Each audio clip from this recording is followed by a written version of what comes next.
tatkala kita bicara takdir Allah Subhanahu wa ta'ala yang kita jalanin, dan semua orang takdirnya beda-beda. Ada yang hari ini Allah takdirkan dia nggak punya anak. Ada yang hari ini ditakdirkan di PHK. Ada yang hari ini mungkin dia seorang perempuan gadis yang sudah tua tapi belum menikah. Ada sampai umur 40 tahun belum menikah, 50 tahun belum menikah. Apa sikap kita dengan kondisi yang tidak sesuai dengan harapan kita? Kita harus beriman bahwa segala sesuatu, Bismillahirrahmanirrahim, kita semua hadir di muka bumi ini, bukan di kajian ini ya. Kita semua hadir di muka bumi ini bukan karena keinginan kita, bukan juga karena keinginan orang tua kita.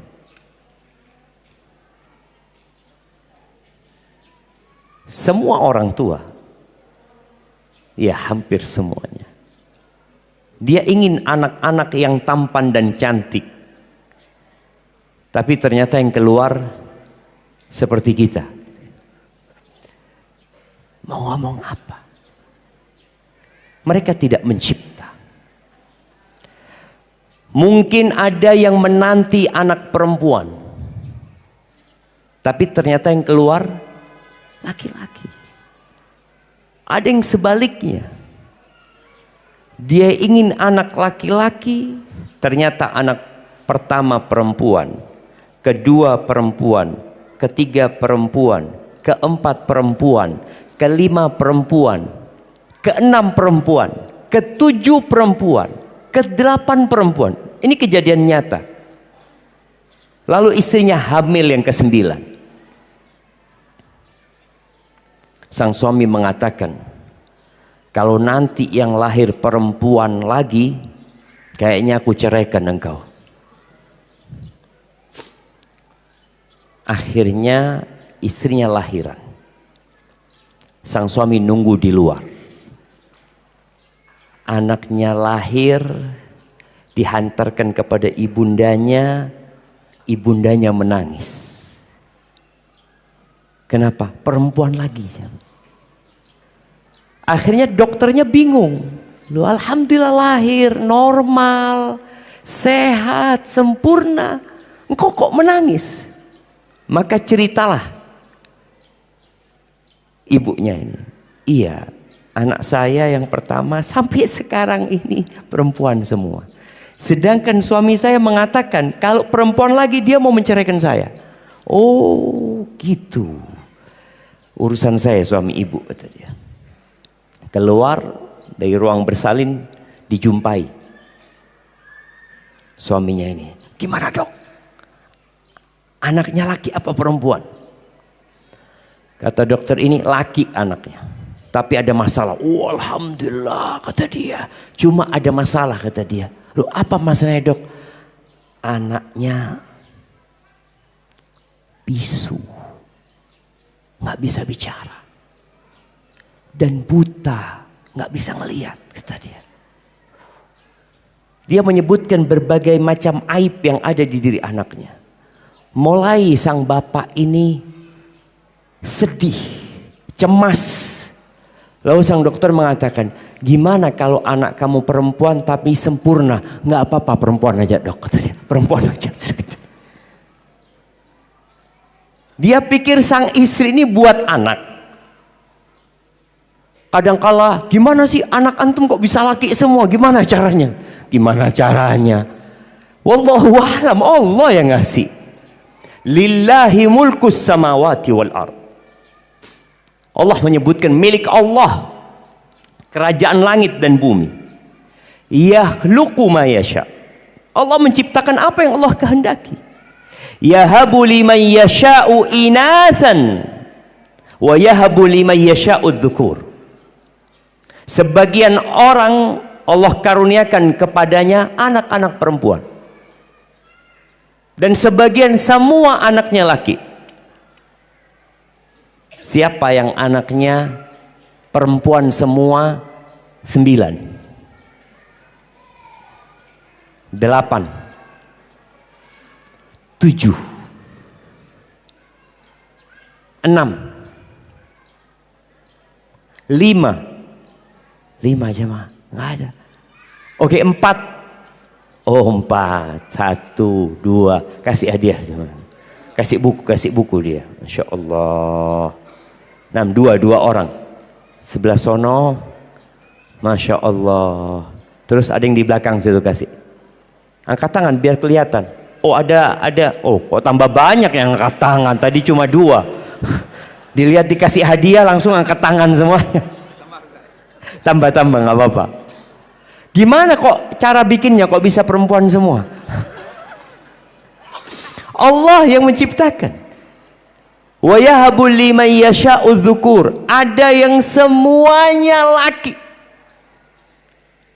Au yuzawwijuhum dzukranan wa inatha. Ada yang anaknya laki dan perempuan.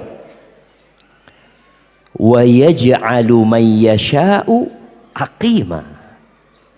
Dan sebagian orang Allah bikin mandul.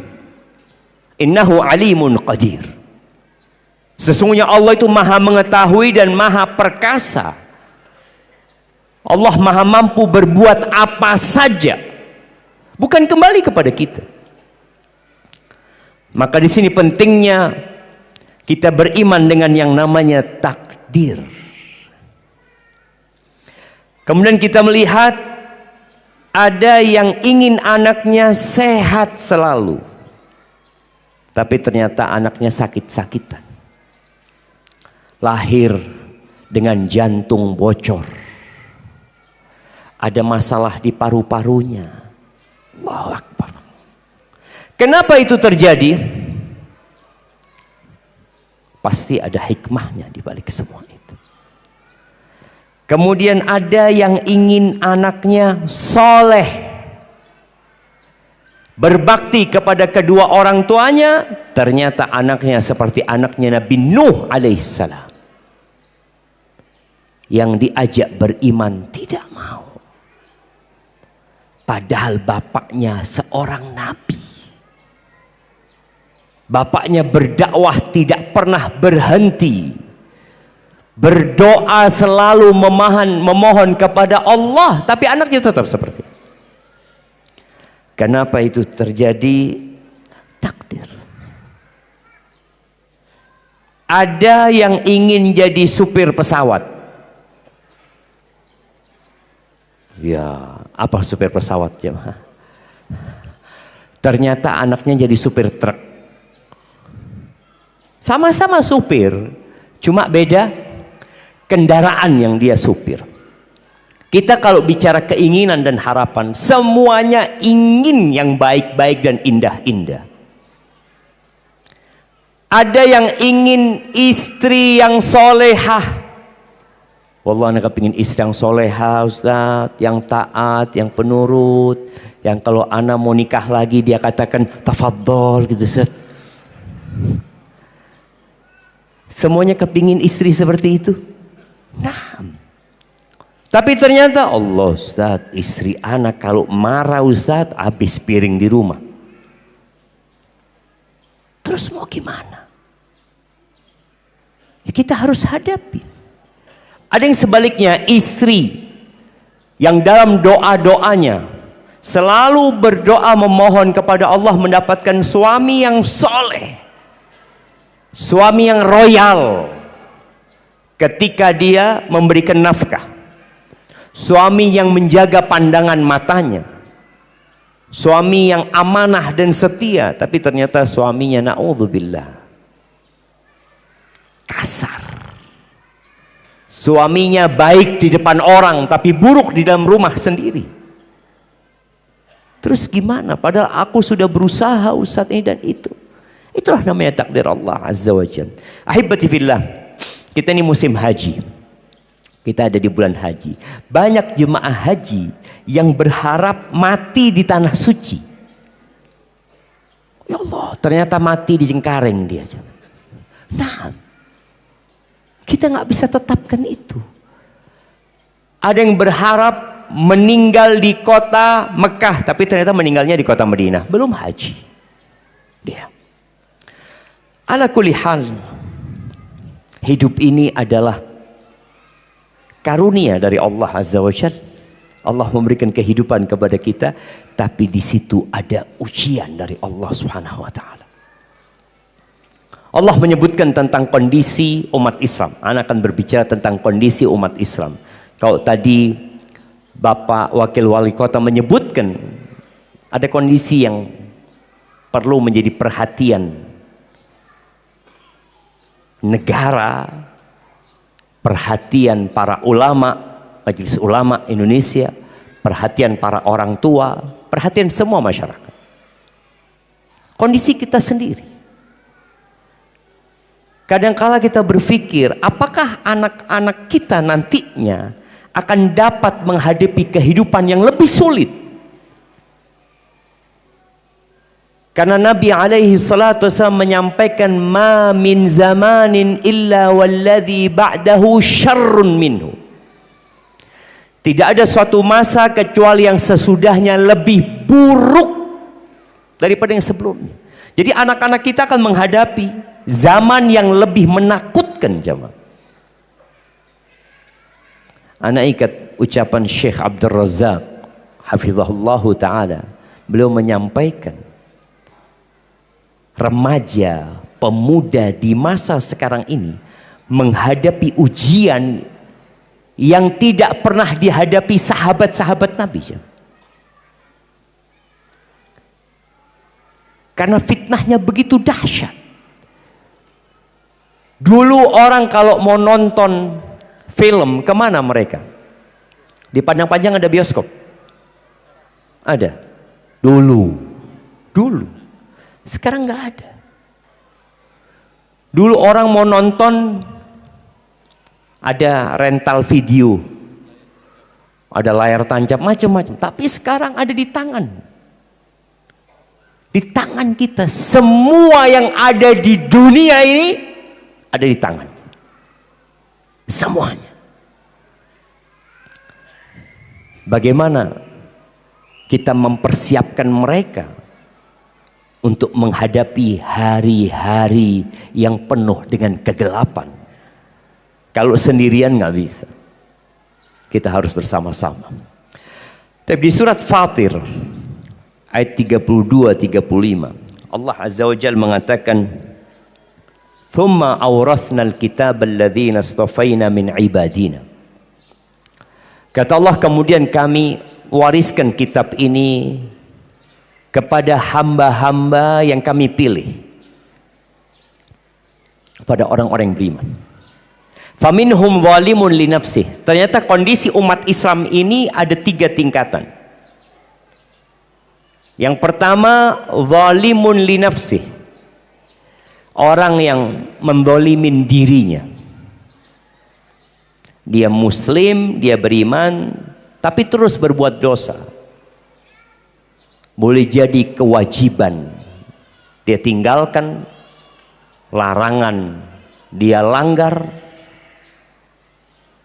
Yang kedua, wa minhum muqtasid. Ada kondisi umat Islam yang pertengahan. Dia hanya menjalankan yang wajib, meninggalkan yang haram. Sholat ya cuma 5 waktu. Puasa hanya Ramadan. Nggak ada dia sholat qobliyah, ba'diyah, muqtasid. Yang paling tinggi, wa minhum sabiqum bil khairati biiznillah. Di antara mereka ada yang berlomba-lomba melakukan amal kebajikan dengan izin Allah Azza wa Jalla. Kajian dia hadir.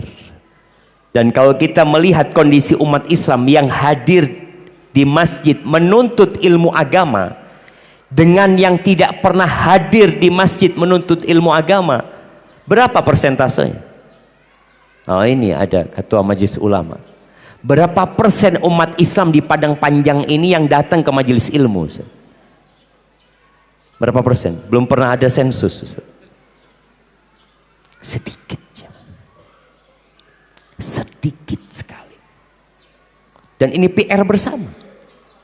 Padahal kebanyakan ya, kecuali tadi Bapak Wakil Wali Kota, dia pernah masuk pesantren ya. Kebanyakan umat Islam itu ya sekolahnya umum, SD biasa, SMP biasa, SMA biasa, kuliah biasa, nggak pernah belajar agama kecuali mungkin 2 jam. Setelah itu dia merasa cukup. Ya nggak cukup lah.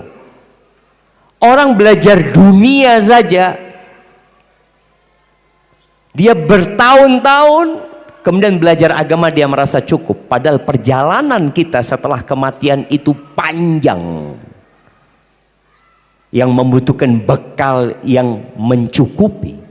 Tapi kalau kita nggak mau belajar, kita nggak akan bisa mencapai tingkatan yang sabiqun bil khairat, berlomba-lomba dalam kebaikan. Lalu Allah mengatakan, dzalika huwal fadlul kabir. Itulah keutamaan yang besar, bukan harta. Harta ini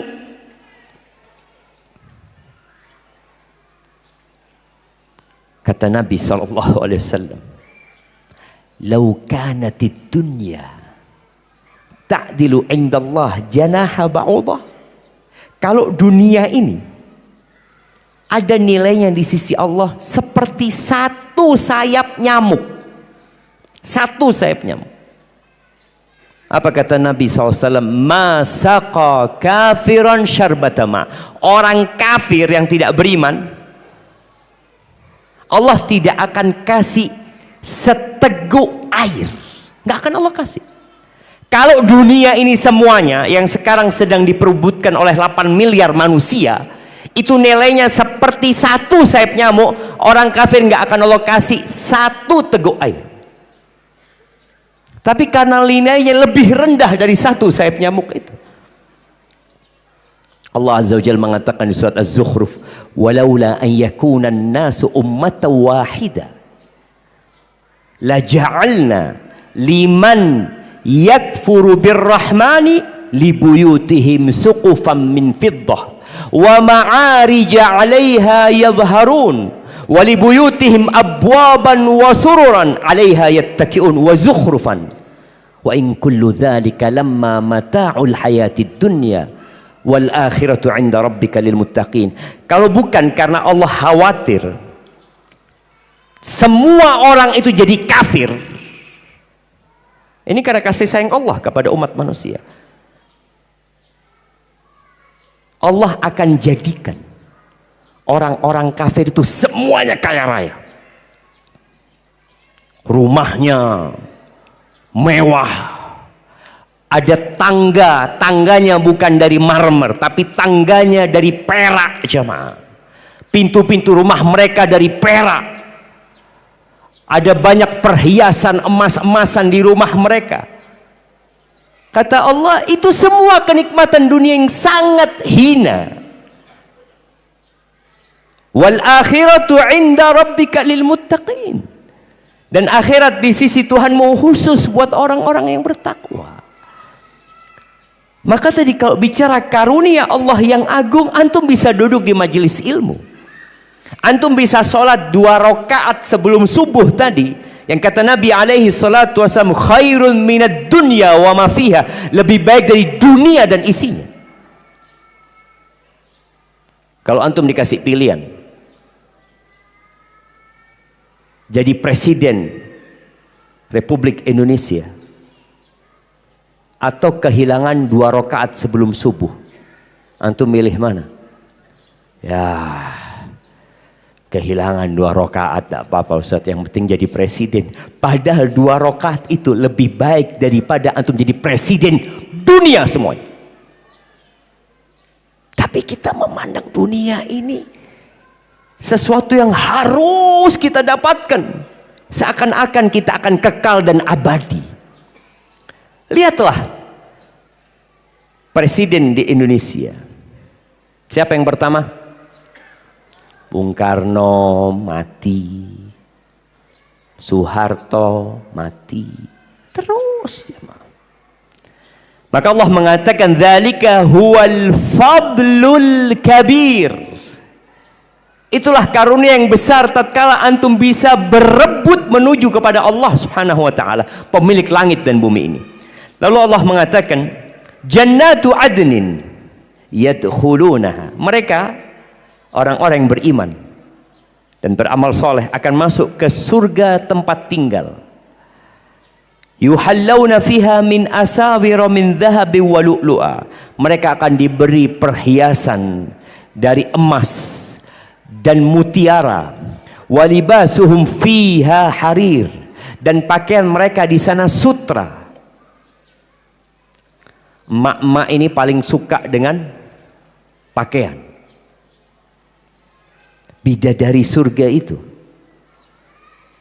Alaiha sab'una hullah. Itu pakai 70 pakaian.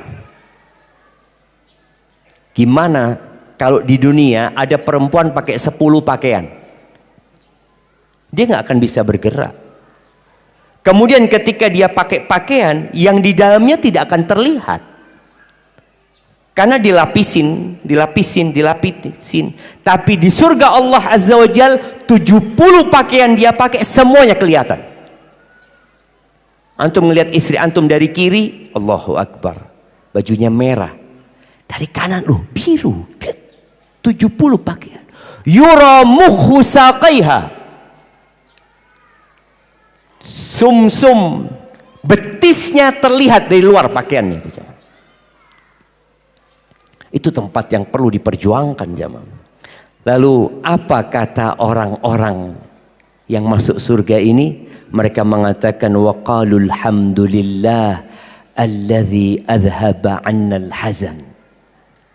Segala puji bagi Allah Jalla Jalaluhu yang telah menghilangkan dari kami semua kesusahan. Semua bentuk kesulitan, kecemasan, kesedihan, kegalauan semua dihilangin. Kapan di sono?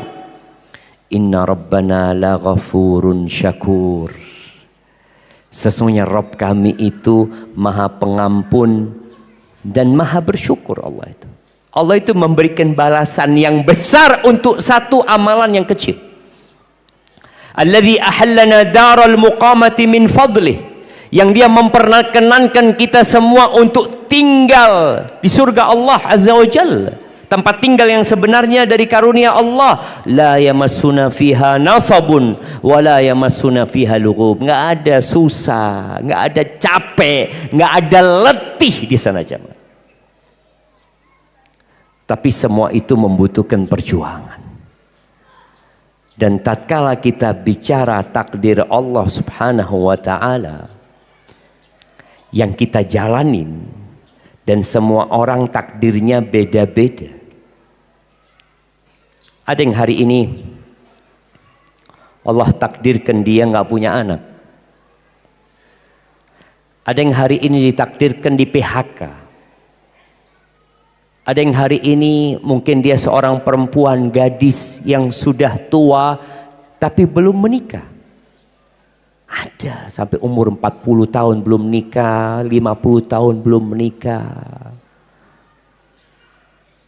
Apa sikap kita dengan kondisi yang tidak sesuai dengan harapan kita? Kita harus beriman bahwa segala sesuatu itu sudah ditetapkan oleh Allah Subhanahu wa taala. Salah satu rukun iman itu adalah antu'mina bil qadari. Baik, rukun iman ada 6. Sebutkan. Nah, rukun iman ada 6. Sebutkan. Yang pertama, beriman kepada Allah, pada malaikat, rasul-rasulnya, kitab-kitabnya,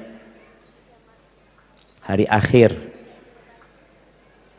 Takdir baik dan Masya Allah, kasih hadiahnya beliau. Masya Allah, barak. Masya Allah. Taib.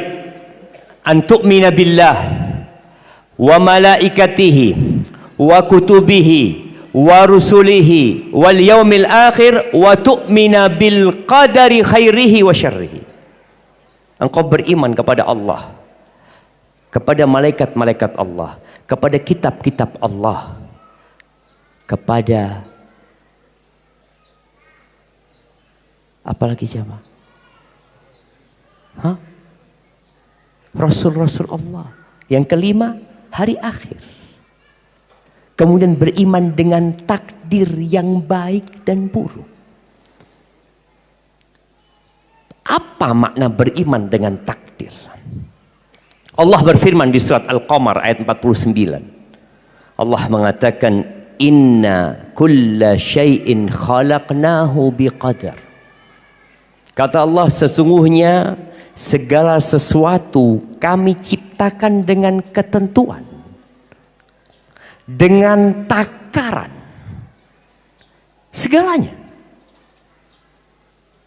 Baik yang berkaitan dengan diri kita atau amal perbuatan kita.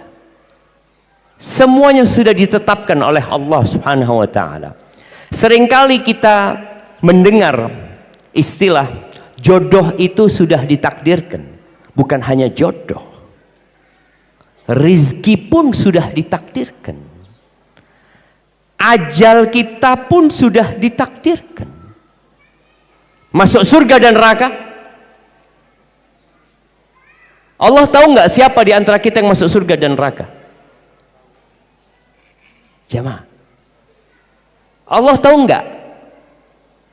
Ana, antum semuanya di sini masuk surga atau neraka? Allah tahu. Rasul sallallahu alaihi wasallam pernah beliau lagi ngubur jenazah di Baqi. Lalu ada yang bertanya kepada Nabi sallallahu alaihi wasallam, ya Rasulullah, aya'lamu rabbuna ahlal jannati min ahlin nar? Apakah Allah tahu siapa di antara kita ini yang masuk surga dan masuk neraka? Kata Nabi SAW, na'am. Allah tahu. Afala nattakil. Kalau gitu, kenapa kita nggak serahkan aja kepada ketentuan Allah Subhanahu wa taala? Apa kata Nabi SAW? I'malu fakullun muyassarun lima khuliqa lahu. Kalian beramallah. Jadi tugas manusia itu beramal. Semua akan dimudahkan sesuai untuk apa dia diciptakan. Mungkin sebagian masih memikirkan gimana kalau Allah sudah tahu, buat apa kita beramal? Tugas kita beramal. Karena tidak ada satupun di antara kita yang tahu dengan takdir dia. Siapa yang tahu bahwa takdirnya jadi CEO? Ada yang tahu? Ada. Siapa yang tahu takdirnya jadi orang miskin? Walaupun dia merantau ke Jakarta, tetap dia miskin. Nggak ada yang tahu. Apabila untuk urusan dunia kita beramal, kita bekerja, kita berusaha, kita meminta pertolongan kepada Allah Azza wa Jal, kalau urusan akhirat kok kita nggak mau beramal? Jamaah rahimakumullah, ada sebuah peristiwa di masa sahabat Nabi. Muncul sebuah sekte yang menolak adanya takdir. Karena menurut dia, kalau Allah menetapkan segala sesuatu, berarti Allah zalim. Kalau Allah menetapkan fulan masuk neraka, ya berarti dia nggak akan bisa masuk surga. Maka akhirnya seorang tabi'in namanya Ibn Dailami, Dia datang ke kota Madinah. Mungkin ketika musim haji, sekalian dia mendatangi para sahabat Nabi.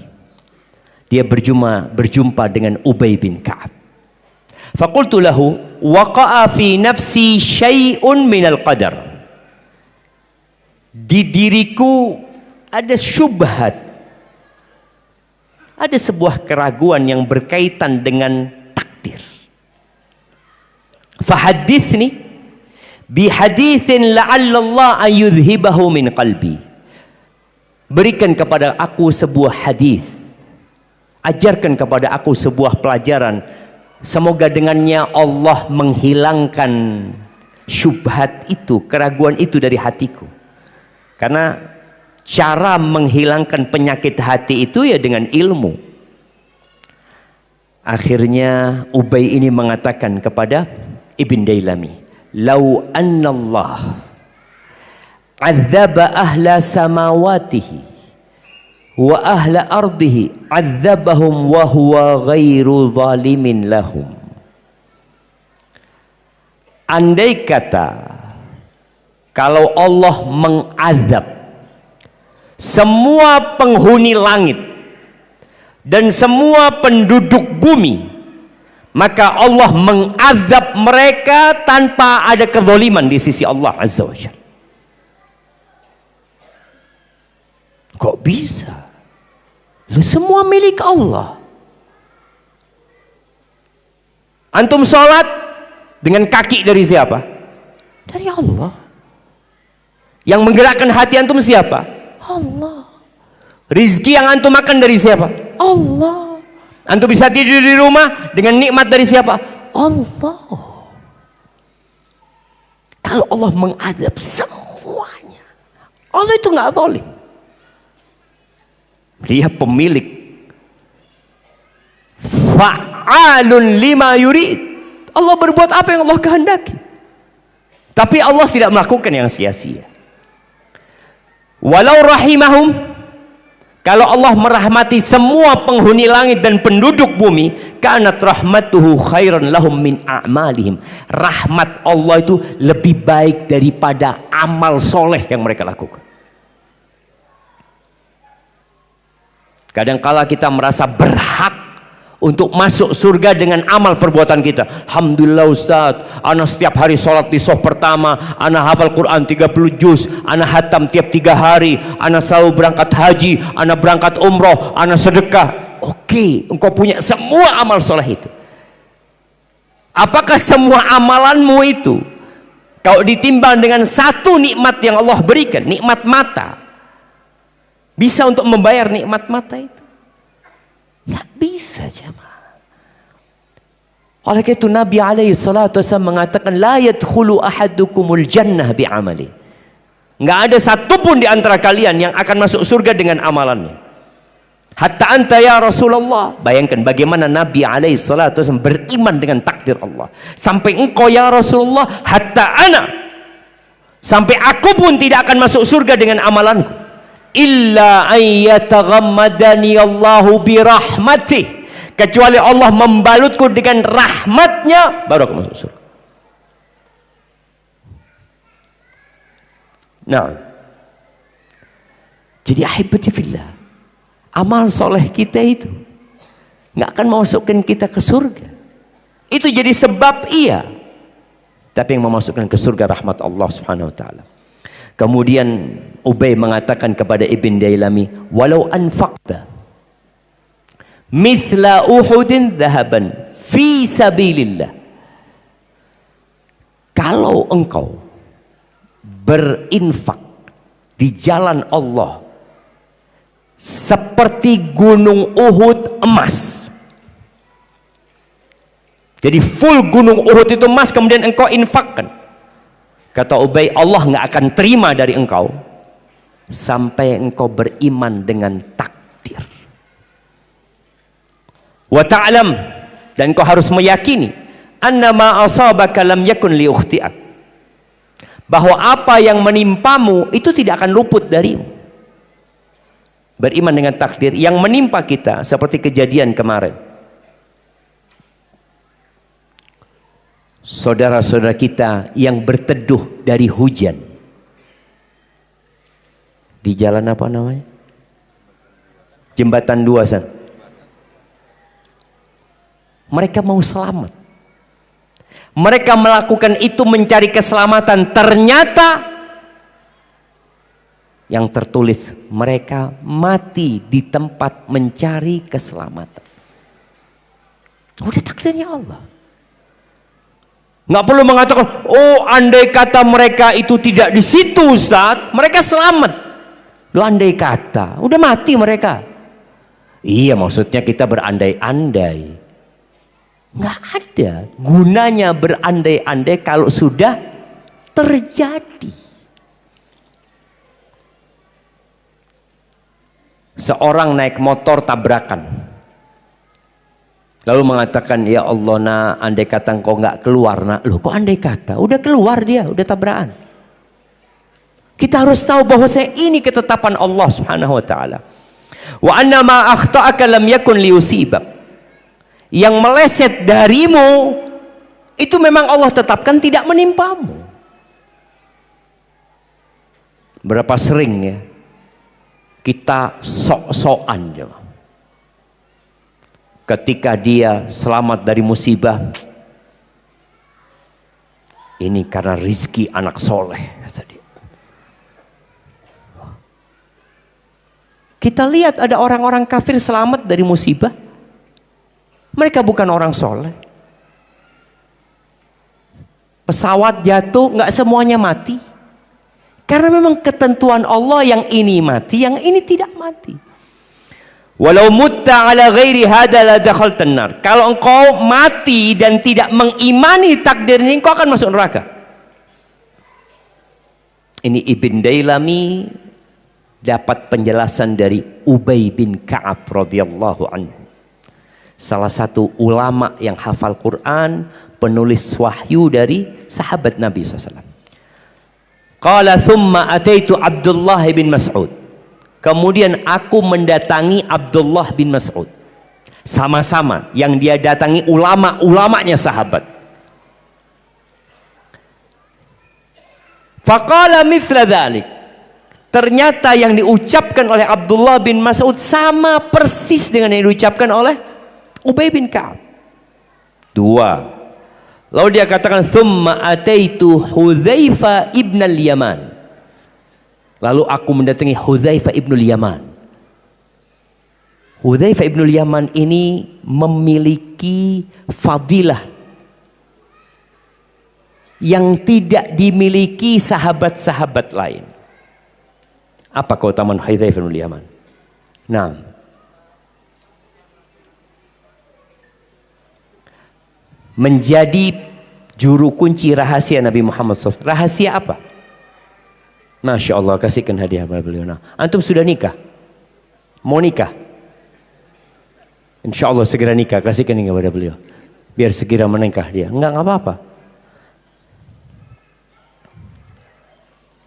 Hudzaifa ini menyimpan rahasia-rahasia Nabi Muhammad SAW. Yang Nabi tidak menyebutkan kepada Abu Bakar, Nabi tidak menyebutkan kepada Umar bin Khattab, wala ke Utsman, wala ke Ali bin Abi Thalib. Hudzaifa dikasih nama-nama list orang munafik. Kenapa tidak dikasih tahu Umar? Ada hikmah pasti di sana. Maka datang kepada Hudzaifa, tanya lagi. Faqala mithla dhalik, sama jawaban Hudzaifa bin Yaman. Thumma ataitu Zaid ibn Thabit. Lalu aku mendatangi Zaid bin Thabit. Ini juga ulamanya para sahabat.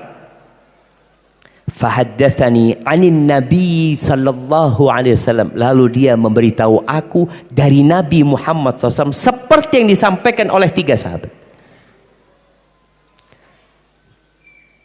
Jadi kita harus beriman dengan takdir Allah Subhanahu wa taala. Tapi berkaitan dengan iman dengan takdir ini ada 4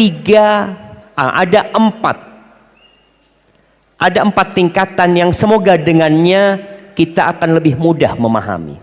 Yang pertama berkaitan dengan ilmu Allah Azza wa Jalla. Allah itu mengetahui segala sesuatu apa yang belum terjadi. Kalau nanti terjadi, bagaimana kejadiannya, Allah itu tahu. Ya'lamu ma baina aydihim wa ma khalfahum. Allah mengetahui yang di hadapan mereka, yang di balik mereka, dan kepada Allah dikembalikan semua urusan. Allah juga mengatakan wa indahu mafatihul ghaibi la ya'lamuha illahu.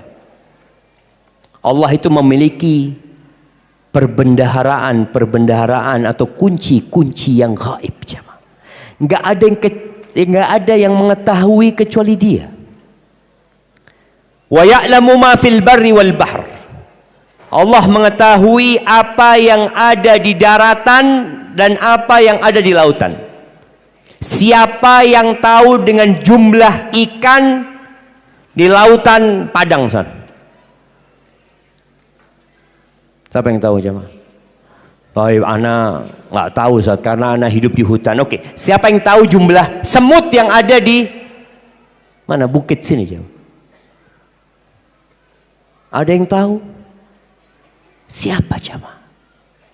Kalau seluruh kekuatan manusia yang ada di muka bumi ini digunakan untuk menghitung semut yang ada di muka bumi ini, bisa mereka menghitung semut?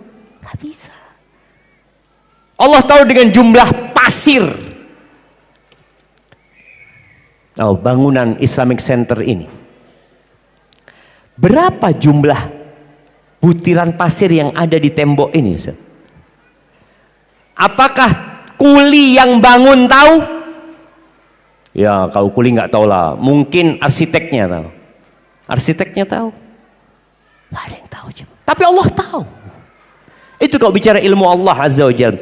Wa ma tasqutu min waraqatin illa ya'lamuha.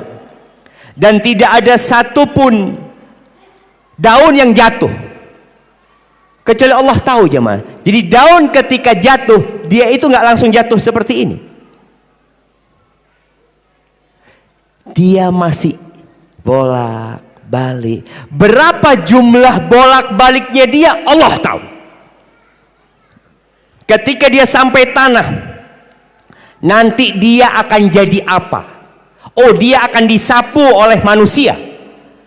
Kemudian dia akan dibuang ke sampah. Lalu daun ini akan dijadikan pupuk dan kompos nantinya. Setelah jadi pupuk dan kompos, dia akan ditaruh di bunga ini. Lalu bunga ini nanti akan tumbuh, merekah. Kapan merekahnya? Allah tahu, jemaah. Wala habbatin fi dhulumatil ard wala radbin wala yabis. Dan tidak ada satupun biji yang ada dalam tanah. Dia kering, dia basah, kecuali Allah tahu biji ini akan jadi apa. Petani ketika menanam padi, dia nggak pernah tahu biji ini akan jadi apa. Dia cuma menanam, dia tunggu.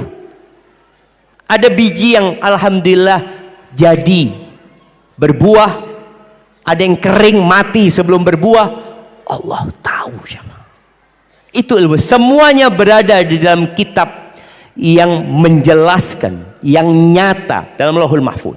Jadi ilmu Allah itu meliputi segala sesuatu. Jadi beriman dengan takdir yang pertama, ilmu. Yang kedua, penulisan. Kita sering mendengar Lauhul Mahfuz ya. 50.000 tahun sebelum penciptaan langit dan bumi. Manusia belum ada. Langit dan bumi saja belum diciptakan. Yang pertama Allah ciptakan itu adalah pena. Awwalu ma khalaqallahul qalam. Seperti apa pena itu hanya Allah yang tahu. Lalu Allah mengatakan kepada pena itu, uktub, tulis. Pena itu mengatakan, wa ma aktub, apa yang aku tulis ya Allah? Uktub ma huwa kainun ila yaumil qiyamah. Engkau tulis segala sesuatu yang akan terjadi sampai hari kiamat. keberadaan bapak-bapak di tempat ini. Ada yang duduk di sini, ada yang duduk di sini, ada yang tidur di sana. Mana yang tidur jamaah? Itu udah ditulis nggak? Udah. Yang ditulis itu pemaksaan dari Allah atau dari ilmu Allah Azza wa Jalla? Ilmunya Allah yang ditulis. Kemudian termaktub dalam Lauhul Mahfuz. Ini yang namanya at-takdir al-am. Takdir universal untuk semua makhluk. Karena nanti ada takdir setiap insan. Ketika umur berapa? Nah, ana mau tanya. Manusia umur berapa takdirnya ditulis di perut ibundanya? Waktu di perut ibu tahu nggak waktu itu? Enggak. Nah, ana mau tanya sama yang anak-anak lah. Nah, waktu umur berapa takdirnya ditulis? 120 tahun. Oh, 120 hari kasih hadiahnya. Masya Allah, barakallahu fikum. 120 hari. Ini penukilan dari Lauhul Mahfuz kepada takdir setiap orang. Akhirnya takdir tiap orang itu malaikat nggak tahu dengan yang ada di Lauhul Mahfuz. Yang tahu cuma Allah Azza wa Jalla. Kemudian dinukil. Malaikat ini menulis ajalnya, rizkinya, amalnya dia termasuk penghuni surga atau penghuni neraka. Syaqiyun aw sa'id. Jadi bicara rizki, surga dan neraka sama-sama udah ditulis. Ingat, Allah bukan memaksa. Karena Allah nanti memberikan pilihan kepada manusia ini. Engkau mau kemana? Tapi Allah tahu nih fulan akan milih neraka. Dari mana Allah tahu? Ya ilmunya Allah yang meliputi segala sesuatu. Di surat Al-Hadid ayat 22. Allah mengatakan ma asaba min musibatin fil ardi wala fi anfusikum. Tidak ada satupun musibah yang terjadi di muka bumi. Jadi musibah itu ada dua. Musibah umum yang menimpa seluruh manusia. Sampai kucing pun kadangkala ikut terkena musibah itu. Binatang-binatang pun ikut. Tapi ada musibah yang menimpa pribadi-pribadi. Apa kata Allah?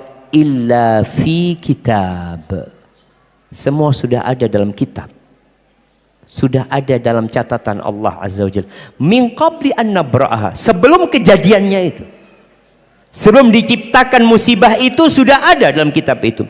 Inna dzalika 'ala Allah yasir. Itu sangat mudah bagi Allah Azza wa Jalla. Ada hikmah.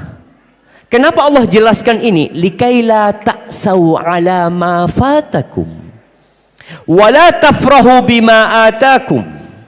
Agar kalian tidak putus asa ketika mendapatkan musibah.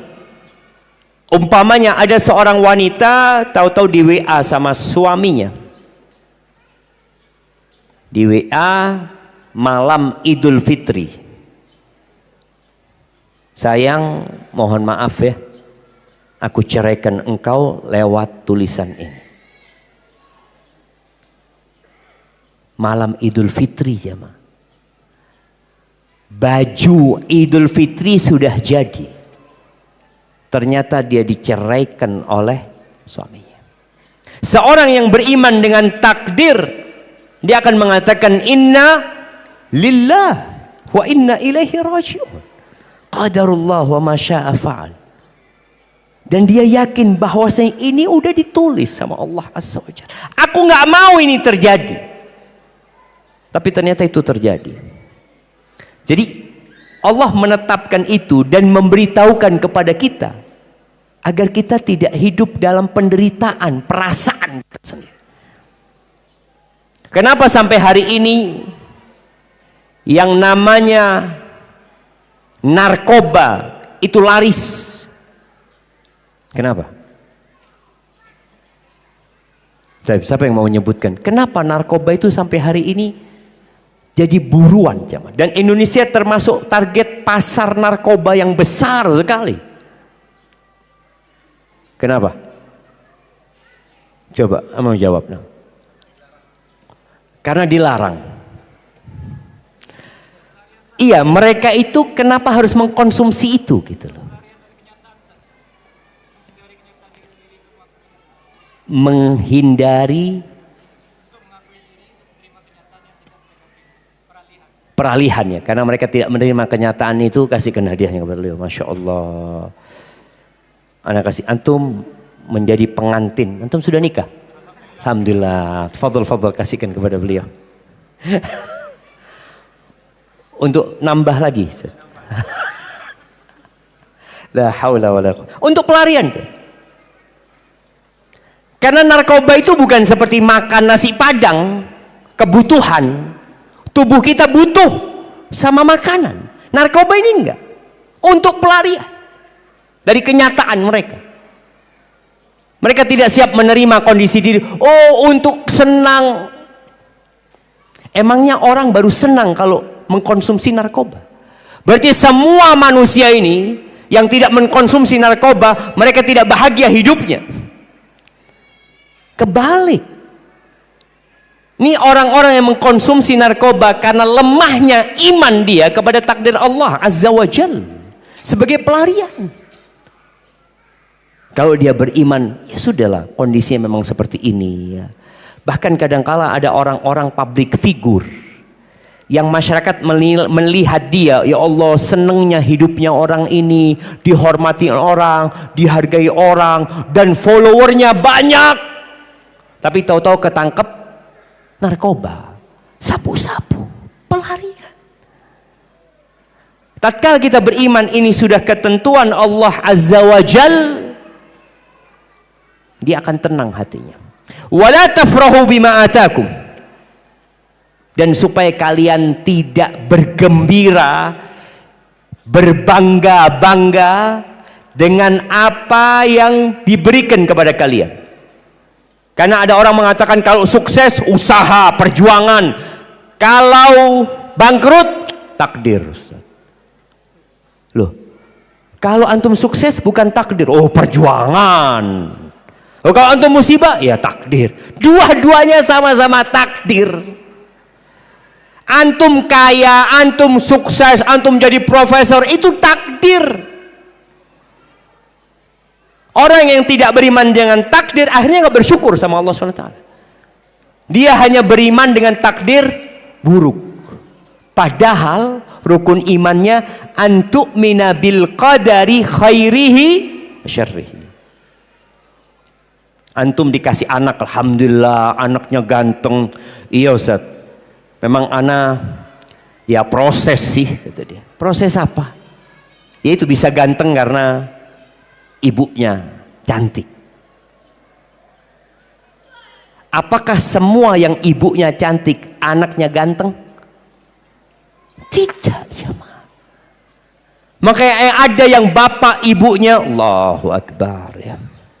Di Jakarta ada satu orang kaya. Dia mau istrinya hamil, padahal istrinya normal. Tapi dia mau pakai bayi tabung. Karena dia berharap yang diambil itu yang terbaik dari suaminya, yang terbaik dari istrinya. Dia yang memilih sendiri. Kemudian dipilih, ada banyak dokter jamaah yang dia bayar untuk melakukan itu. Subhanallah, akhirnya jadilah janin, ditaruh di perut ibunda. Lahir, nih anak punya 48 penyakit. Manusia ini kadangkala mau ngerepotin dirinya sendiri. Itu ketentuan Allah Azza wa Jalla. Jadi engkau dapat anak yang pintar itu dari Allah. Dapat anak yang kurang pintar itu dari Allah Subhanahu wa ta'ala. Ketentuan Allah Subhanahu wa ta'ala. Jadi yang sukses, yang berhasil, Itu karena Allah menetapkan itu. Dan kemudian yang ketiga, ini tingkatan tadi beriman dengan takdir ya, adalah yang berkaitan dengan masyiatullah. Allah menghendaki. Manusia Allah kasih kehendak. Faman syaa falyu'min wa man syaa falyakfur. Yang mau beriman silahkan, yang mau kafir silahkan. Makanya tidak ada pemaksaan dalam beragama. Tapi kehendak manusia ini bergantung dengan kehendak Allah Subhanahu wa taala. Kalau kita kena musibah, kita mengatakan qadarullah wa ma syaa fa'al. Takdir Allah, dan itu kehendak Allah Subhanahu wa taala. Allah berkehendak apa saja dia akan kerjakan. Dan kemauan Allah itu ada kemauan yang Allah sukai dan ada kemauan yang Allah tidak sukai. Allah tidak suka dengan kekufuran, tapi Allah menghendaki kekufuran terjadi. Itu kehendak Allah. Ada yang namanya Abu Jahal, ada yang namanya Fir'aun. Tapi Allah tidak meridai. Allah menginginkan kebaikan-kebaikan. Tapi kadang-kadang manusia tidak mengamalkannya. Ya sudah, Allah berikan kebebasan kepada mereka untuk memilih. Kemudian yang keempat dari tingkatan takdir itu, yang terakhir ini, beriman bahwa Allah yang menciptakan segala sesuatu. Allah khaliqu kulli syai'. Allah menciptakan, wallah khalaqakum wa ma ta'malun. Allah yang menciptakan kalian dan apa yang kalian kerjakan itu ciptaan Allah Subhanahu wa taala. Manusia tidak menciptakan perbuatan, tapi Allah yang menciptakan perbuatan itu. Apabila seorang mengimani dengan empat hal ini, yang pertama berkaitan dengan ilmunya Allah, penulisan, lalu kehendaknya Allah itu untuk terjadinya yang Allah inginkan. Yang keempat berkaitan dengan penciptaan Allah Subhanahu wa taala, dia akan hidup dengan penuh ketentraman, jemaah. Dan takdir ini rahasia ilahi. Kita tidak tahu kecuali tatkala terjadi. Nabi Muhammad SAW, sebelum kita masuk ke sesi tanya jawab, beliau ingin punya anak, tapi Aisyah nggak punya anak, Hafsah nggak punya anak, Ummu Salamah punya anak dari suami yang dulu, sama Nabi SAW nggak punya anak. Zainab nggak punya anak. Ramlah Ummu Habibah nggak punya anak. Juwairiyah nggak punya anak. Siapa lagi? Sofiyah nggak punya anak. Nggak punya anak dari semuanya, kecuali Khadijah kita tahu. Kemudian subhanallah, Nabi SAW punya anak dari seorang budak yang dihadiahkan kepada beliau. Pertanyaannya, siapa nama budaknya dan siapa nama anaknya? Siapa? Bukan Zainab. Bukan. Itu yang belakang. Iya, antum. Maria Al-Qibtiyah, anaknya siapa namanya? Ibrahim. Kasihkan hadiah kepada penam. Berikan. Iya. Namanya Maria dari Mesir. Al-Qibtiyah. Dan anaknya namanya Ibrahim. Rasulullah SAW ketika Maria itu hamil, bahagianya Nabi SAW, jemaah. 9 istrinya nggak ada yang hamil. Maria hamil, lahir anaknya, beliau gendong, beliau kasih tahu penduduk Madinah, dikatakan aku dikasih anak namanya Ibrahim. Sampai dari gembiranya Nabi Muhammad SAW, beliau bawa Ibrahim ini kepada Aisyah, karena ini istri Nabi yang paling Nabi cintai SAW. Ya Aisyah, engkau lihat anakku ini, mirip nggak sama aku? Kata Nabi SAW. Apa kata Aisyah? Nggak ada mirip-miripnya. Karena dia cemburu, jemaah. Kira-kira umur belasan bulan, Allah cabut nyawanya Ibrahim. Bagaimana hidup di dunia ini Pagi tersenyum, sore menangis. Nabi SAW ngelihat Ibrahim dalam gendongannya sedang nazak, ditarik nyawanya, ruhnya sedang ditarik, kemudian meninggal dunia. Nabi SAW meneteskan air mata. Beliau mengatakan, innal qalba la yahzan. Waktu itu ada Abdurrahman bin Auf. Melihat Nabi SAW menangis, Abdurrahman heran. Ya Rasulullah, engkau juga menangis gitu. Innaha rahmah, kata Nabi SAW. Innal qalba la yahzan. Wa innal ayna la tadma' wa la naqulu illa ma yarda rabbuna aw yurdi rabbana. Wa inna bifiraqika ya Ibrahim la mahzunun. Nabi SAW mengatakan, sesungguhnya mata meneteskan air dan hati bersedih, tapi kita tidak boleh mengucapkan kecuali yang diridhai Allah Subhanahu wa taala. Sesungguhnya kami yang Ibrahim